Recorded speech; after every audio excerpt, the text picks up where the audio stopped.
Hi, my name is Andy Grinnell and I'm a clinical exercise physiologist at MedFit. This presentation is titled Physical Activity, Exercise and Sedentary Behaviour.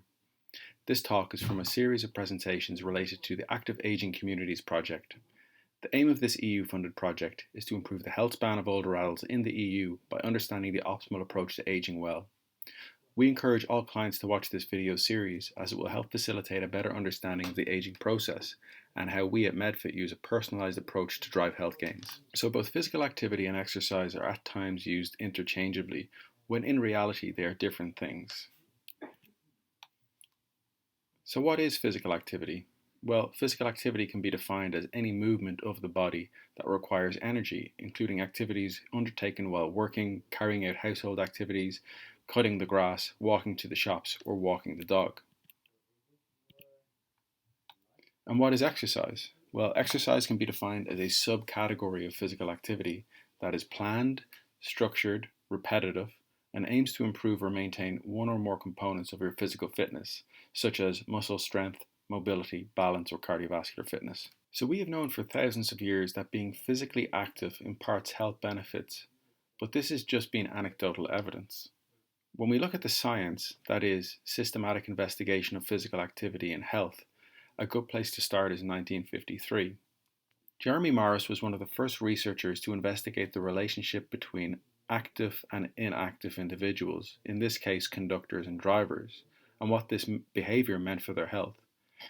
This study included 31,000 men, aged between the age of 35 and 64, employed as bus, tram and trolleybus drivers and conductors, along with motormen and underground railway guards. These employees were selected because the numbers were very large and the groups were very similar with regards to the job type and their socioeconomic status. The investigators concluded, based on their observations of these individuals, that employees with job tasks that required high levels of physical activity had lower rates of coronary heart disease and therefore had a much lower risk of suffering a heart attack. So this observation from the 1950s was very powerful and has led to more important research. Typically what these scientists do is examine someone's cardiorespiratory fitness, or their VO2 max, and then let that individual go back to living their life. Then in the future, they collect data related to the health of that individual. In this specific study, they looked at all-cause mortality across categories of cardiorespiratory fitness in 3,120 women and 10,224 men. In this case, they followed up with the participants after 8 years. They found that cardiorespiratory fitness was a strong predictor of mortality. Importantly, they also found that cardiorespiratory fitness is as strong a predictor of mortality as established risk factors such as cigarette smoking, high blood pressure, high cholesterol, and type 2 diabetes. Looking across the lifespan, the same researchers examined what is the risk of death at follow-up of people with varying degrees of fitness and activity in their 60s, 70s, and 80s. Here they measured cardiorespiratory fitness and followed up after 6 years. What this graph revealed was that someone in their 80s with a high level of fitness had a lower risk of death at follow-up compared to someone in their 60s with very poor fitness. Jonathan Myers and his colleagues did a treadmill exercise test on more than 6,000 men who were then followed for more than 6 years. Even for people living with chronic disease, the relative risk of mortality decreased as the fitness level increased. When thinking about the concept of medical exercise, this slide really hits home, as the 3 leading causes of death worldwide are heart disease, stroke, and COPD. This tells us that exercise and lifestyle helps to modify most risk factors for cardiovascular disease. And in addition, when one has a chronic disease, exercise can help in the management of that condition. At MedFit, we are of the belief that exercise is medicine. This expression started as the name of a health initiative and is now something you will hear said by doctors, fitness experts, and others who want to motivate you to move. When framing exercise this way, it's best to think that it should be prescribed based on your needs, just like any other drug. But think about some of the drugs that you may take or a family member may take. Are there side effects? Most of the time there are, and some of them are negative. When exercise is prescribed by an expert, the risk-benefit ratio strongly favours health gain. Here on the screen, some of the effects of exercise that drive health gain include a decrease in all-cause mortality, a lower incidence of high blood pressure, some specific cancers, and type 2 diabetes, an improvement in cognitive function, improved sleep, and most importantly, an improvement in function. In the previous slide, we saw how exercise is medicine and that there is a need for personalized prescription. What you can see here on the screen is the World Health Organization guidelines for physical activity. These are based on scientific evidence and allow anyone to get started by themselves. These guidelines are as follows. Try to be active every day. Perform 150 to 300 minutes of moderate intensity aerobic exercise per week, or 75 to 150 minutes per week at a vigorous intensity, or a combination. Engage in strength, balance, and mobility exercise twice per week, and slowly increase it over time. These are good guidelines, but they are not individualized based on the person's medical, exercise, and/or injury history.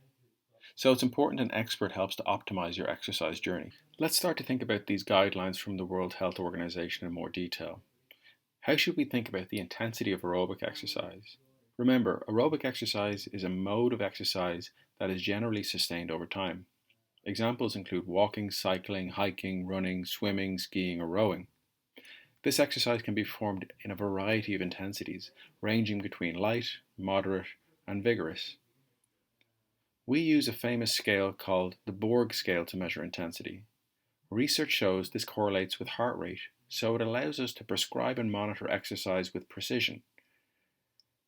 As a rule of thumb, light intensity aerobic exercise is around 2 out of 10 intensity, and here you should be able to easily engage in a conversation during the exercise.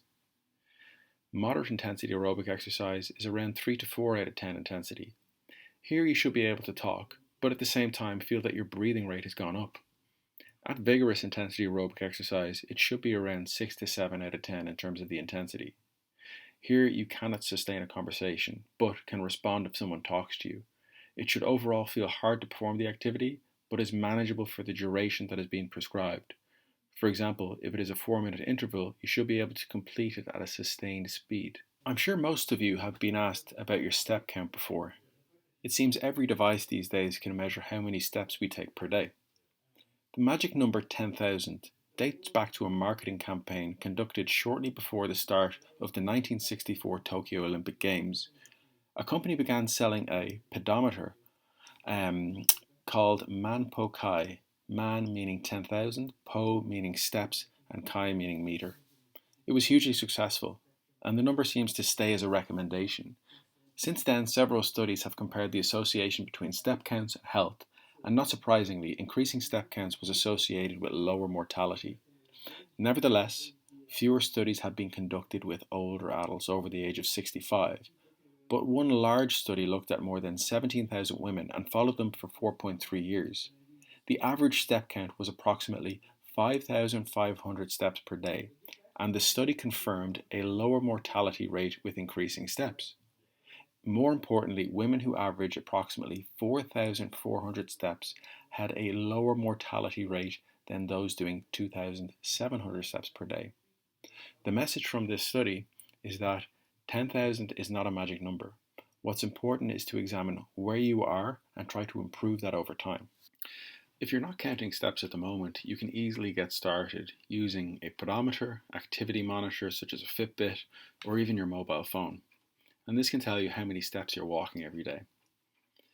I would recommend that when you're getting started, use the monitor for a week under normal circumstances to get a baseline, and then don't try to increase it abruptly over time.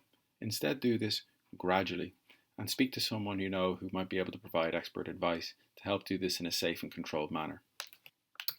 If we meet a client at MedFit and examine their steps and find they are moving around 2,000 steps or less per day, this is an indication that they are sedentary because they're spending most of their time sitting down. In the last decade, sedentary behaviour has been widely studied from a scientific point of view. As a result, it has emerged as a new risk factor for health. So maybe you should think about it yourself. How many hours do you normally spend in a seated position? This could be while driving, watching TV, or maybe in the office or the home office at the desk. So why is sedentary behaviour bad for us? The following are findings from scientific studies looking at the effects of sedentary behaviour on our health. Firstly, 20 young endurance trained men were subjected to 1 week of bed rest and their triglyceride levels were examined on days 1, 3, and 7. After just one day of bed rest, their triglyceride levels were increased by 30%. In another study comparing two groups of 12 healthy adults, insulin stimulated glucose uptake was 39% lower following a day of sitting. In a study that looked at 13 elderly women doing two different experimental conditions, they found similar adverse metabolic effects. Specifically, these women were either seated for 2 hours, this was the control condition, or they performed slow walking for 40 minutes in a 2-hour period after eating a meal. Blood glucose concentration was determined before and 2 hours after the meal. The glucose response showed to be 45% lower when sitting for 2 hours compared to slow walking. Collectively, all of these scientific studies show the short-term negative effect of sedentary behaviour on our metabolic health, which can increase the risk of adverse consequences in the future. Did you know that older adults on average sit for 9.4 hours per day? And this can make up in some individuals between 65 to 85% of their waking time. Some of these main sedentary activities include watching TV, reading, and transportation, such as being on a car, bus, or train. So why do we focus so much on sedentary behaviour as being an important modifiable behaviour? Well, as you can see in this pie chart, we sleep approximately 8 hours a day. This means that we're awake for 16 hours during the day. Now, if, for example, we go to the gym 4 days a week, and on any given day we spend 30 minutes to 1 hour there, it means that we have around 15 and a half to 15 hours left for other behaviors and other activities. If we're spending a lot of that time in a seated position and inactive, it does contribute negatively to our health. So we have a huge window that we can modify, and that's why we focus on reducing sedentary behaviors and improving physical activity to drive health gain. And what is that health gain that we're driving from reducing our sitting time? Well, we know that if we are spending too much time in a seated position, it is associated with developing a wide range of chronic diseases, including cardiovascular disease, type 2 diabetes, stroke, certain types of cancers, and osteoporosis. And importantly, it's associated with weight gain. What has happened in the last 18 months at the time of this recording is the COVID-19 pandemic. And what we saw was, when we look at the data, that people's weight went in different directions. For some people, it was an opportunity where they had less time to travel to work, for example, and they had more time to dedicate to activities such as exercising, and it resulted in some weight loss for some people. But for others, the COVID-19 pandemic dramatically reduced their physical activity time and led to weight gain. And what we're going to talk about now in the next slide is the physiology behind that and what the evidence shows. The evidence between physical activity, appetite control, and body weight stems from important work in the 1950s. John Mayer, a Harvard scientist, looked at Bengali factory workers with varying levels of physical activity associated with their job.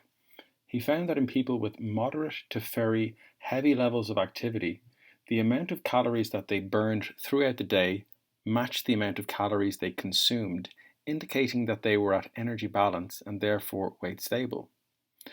Interestingly, in people with very sedentary jobs that you can see on the left-hand side of this graph, there was a mismatch between their energy expenditure and energy intake. What we would expect to see in this graph is a straight line from the right to the left, but instead we see this J-shaped curve, indicating that these people in sedentary jobs were consuming excess calories beyond their actual energy needs, putting them at risk of weight gain. This was not a conscious choice. These were not self-inflicted decisions being made, but instead the result of physiology driving appetitive behaviors. 65 years later, we know that exercise is excellent to maintain healthy body weight, and this is because of special hormones produced by muscle that help regulate our appetite. Every time we perform aerobic or resistance training, we are releasing these hormones that help to keep us weight stable. And it is when we stop exercising that the lack of these hormones in circulation begins to drive our weight up, which would have been an effect seen in millions of people around the world during the COVID-19 pandemic. So we just saw the idea that by moving more, we're improving our appetite regulation and ensuring that we can stay at a healthy body weight.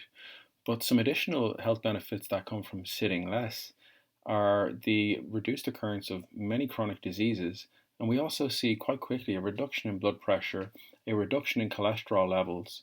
Of course, as we've kind of had this theme throughout these presentations, improve physical function, and very importantly, improve mental health and mental well being. Now, you might be thinking to yourself, well, are you telling me I should not sit down at all? And definitely not. Sitting is a natural behavior and it does give our body time to rest and recover after performing daily activities. However, what I am saying is that small, regular reductions in your current sitting time are likely to have a positive impact on your health. And another thing you might be thinking is, do I have to exercise all the time to reduce my sitting time? And it's not the case at all. Any activity that doesn't involve sitting can be used. This can involve, standing up and doing some light movements and light stretches and gentle walking. This can all be used to reduce your sitting time, as well as engaging in moderate to vigorous physical activities. So, what are some tangible ways that you can go about reducing your sitting time? Well, first, it's important to identify just how much you're sitting and when are you sitting during the day most of the time to understand the possibilities to reduce your sedentary behavior. For example, is it a case that you're spending a bit too much time watching TV in the evening times? That's a time perhaps where you can think about breaking up that evening and that time spent in front of the television to move a bit more with gentle walking around the house. Another thing that you can do is to start organizing walks or physical activities with your family, friends, or maybe a neighbor. The social component can be used as a tool to help facilitate and maintain that healthy behavior. And try breaking up your screen time. Again, this comes back to watching television, but also maybe sitting in front of a computer or a tablet. And also, again, on the theme of television, is take advantage of when there's a commercial break on the TV.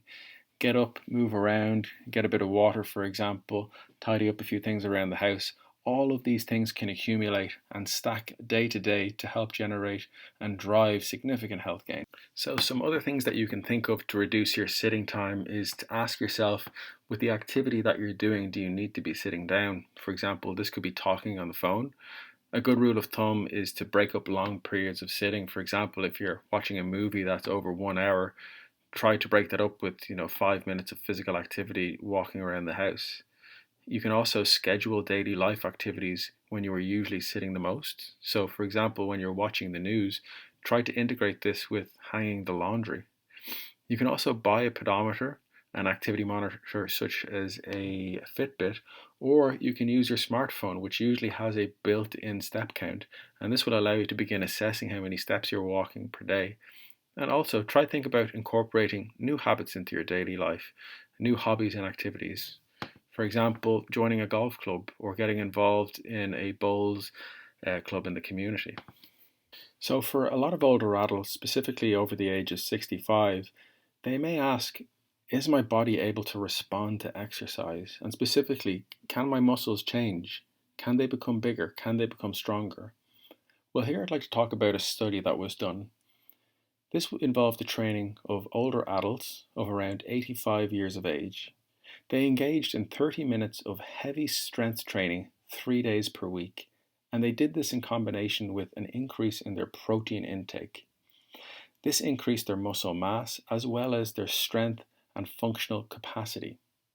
Their muscle mass specifically increased by 4%, and when comparing the results to normal declines, the exercise group gained 4 to 5 years of muscle mass in just a short period of 10 weeks. Nevertheless, two things seem important to increase muscle mass and strength in older adults. The first thing is the training volume for the muscles that you want to increase. This takes into consideration how many days a week you're exercising, the type of exercises that you're doing, the weight of the exercise, and the sets and the reps. And the next important point to increase muscle mass in conjunction with this strength training is to consume an adequate amount of protein intake. This can be consumed through animal sources, through vegetarian sources, and also through supplementation. This next study examined the effect of strength and balance training on muscle strength and physical function in older adults. Here, the average age of participants was 83 years of age. They were split into an experimental group that engaged in the exercise twice per week for 10 weeks, or a control group that maintained normal lifestyle. Both groups were assessed before and after the 12-week period. The exercise group increased their muscle strength by 25% and their muscle power by 23%, and in the control group there was of course no change. The increase in muscle function translated into an increase in physical function. Their balance was better, they had better gait when walking, and they were better able to perform chair rises. When comparing the results to normal declines in function, the exercise group gained 7 to 8 years of muscle function in the study period. What's incredible to think of is the age of these participants. 83 years of age and able to respond to this type of intervention. And it is important to consider that this has a lot to tell us about what can happen if we engage in this type of exercise at a younger age. So you might be asking yourself, at my age, if I engage in aerobic capacity, is it going to improve? Well, let's look at what the science says. In this study, 51 older adults that were on average 65 years of age were randomized to a control group that maintained their normal lifestyle or aerobic exercise. The experimental group exercised 4 days a week for 8 weeks. The intervals in their exercise lasted for 4 minutes and included a 3-minute rest and were repeated 4 times. This is called high intensity interval training and something that we incorporate at MedFit. We know that it is both safe and effective. And specifically for these participants, they were quick sessions that lasted just 25 minutes. And well, what did they find? Well, importantly, they found that aerobic capacity increased by 10.1% after just 8 weeks of training. Studies show that aerobic capacity decreases by 1% per year. This means that the participants in this study gained 10 years of aerobic capacity. So the results of the studies described in the previous slides show that low-functioning older adults who have been sedentary can dramatically improve their muscle mass, their muscle function, and aerobic capacity by engaging in safe and effective exercise that's progressed slowly and engaged 2 to 4 times per week. Furthermore, the improvements in muscle mass and muscle function are a key element for the maintenance of functional independency and overall general independent living. What we can see in this graph is that an inactive person is more likely to experience functional limitations earlier than an active individual. But what's important is it's never too late to start. If we take someone who is approaching functional limitations and frailty as a result of diminished aerobic capacity and muscle strength and poor balance, we can engage them in a safe, individualized exercise program that's closely monitored and closely progressed over time and challenges the individual. We can make dramatic improvements in the appropriate parameters and as a result offset the decline in function and of course lead to an improvement in independence. So as we conclude this presentation, let's recap on some of the take-home messages. Firstly, physical activity and exercise are important to prevent chronic disease, and importantly, physical activity and exercise help to improve health in people living with a chronic disease. Aim to be physically active every day. Some physical activity is good, but more is always better. Every minute counts. Try to engage in activities that improve aerobic capacity, strength, balance, and flexibility. We would call this prescribed exercise by an exercise specialist, and we should do this at least 2 days a week. Try to reduce sedentary behaviour and break up periods of inactivity, and remember, it's never too late to start exercising.